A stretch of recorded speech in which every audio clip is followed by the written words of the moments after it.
Assalamualaikum warahmatullahi wabarakatuh. Perkenalkan kami dari kelompok 3, saya Zara Fijarski, nomor absen 4. Saya Delia Berlianti, nomor absen 1. Saya Rofiana Sofi Nariar, absen 13. Saya Julia Akhil Nafiah dari absen 15. Jadi di sini kita akan membuat video pembelajaran tentang historiografi modern.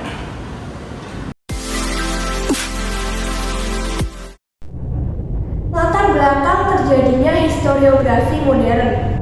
Historiografi modern muncul akibat adanya tuntutan ketetapan teknik untuk mendapatkan fakta-fakta sejarah. Lalu bagaimana fakta-fakta sejarah didapatkan? Fakta-fakta sejarah didapatkan melalui penetapan metodologi penelitian dengan menggunakan ilmu-ilmu bantu, kemudian adanya teknik pengarsipan dan rekonstruksi sejarah secara lisan. Historiografi modern ini dimulai dengan munculnya studi kritis yang menerapkan prinsip-prinsip metodologi penelitian sejarah. Pengertian historiografi modern. Historiografi sendiri memiliki arti penulisan sejarah. Pengertian historiografi modern.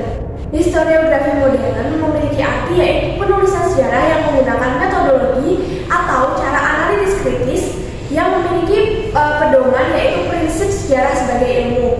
Menurut Sartono Kartodirjo, historiografi modern ini adalah penulisan sejarah yang menempatkan rakyat Indonesia sebagai pelaku sejarah dalam sejarahnya sendiri dengan menerapkan studi kritis. Historiografi modern memiliki ciri khas yaitu yang pertama Indonesia sentris. Indonesia sentris yaitu ditulis berdasarkan perspektif bangsa Indonesia saja, yaitu yang memfokuskan penulisan berdasarkan sudut pandang dari orang-orang Indonesia saja. Kemudian contohnya yaitu pemberontakan petani Banten pada tahun 1888 yang nanti akan kami jelaskan. Kemudian yang kedua yaitu membentuk nasionalisme.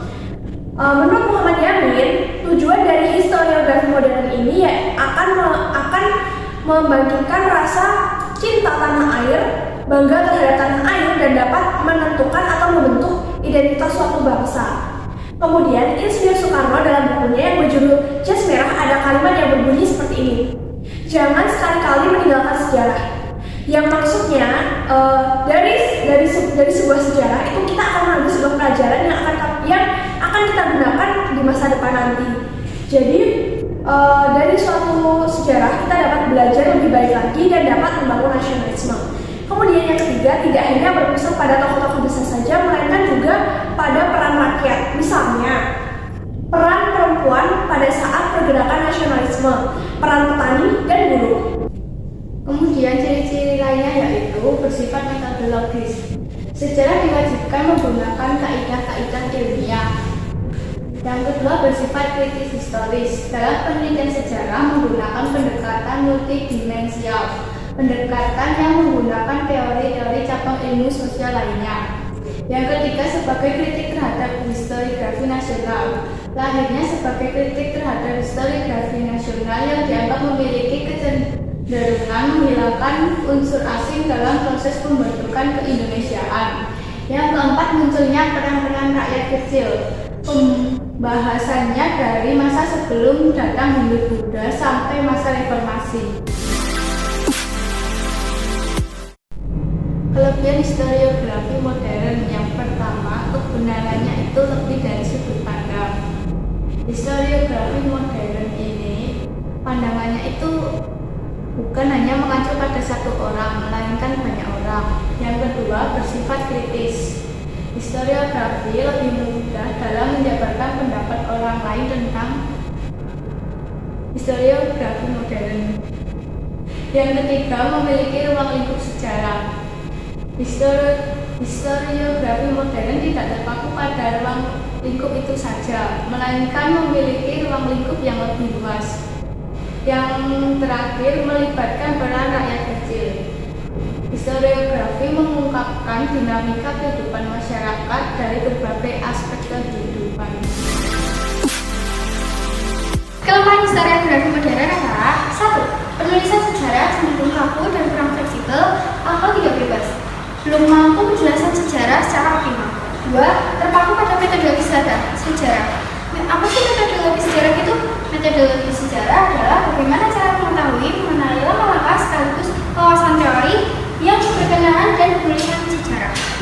3. Penulisan sejarah bertujuan untuk kepentingan akademis, terkadang mensampaikan pemaparan nilai-nilai yang terkandung pada peristiwa sejarah. 4. Belum tentu bertujuan untuk dapat menambahkan rasa nasionalisme.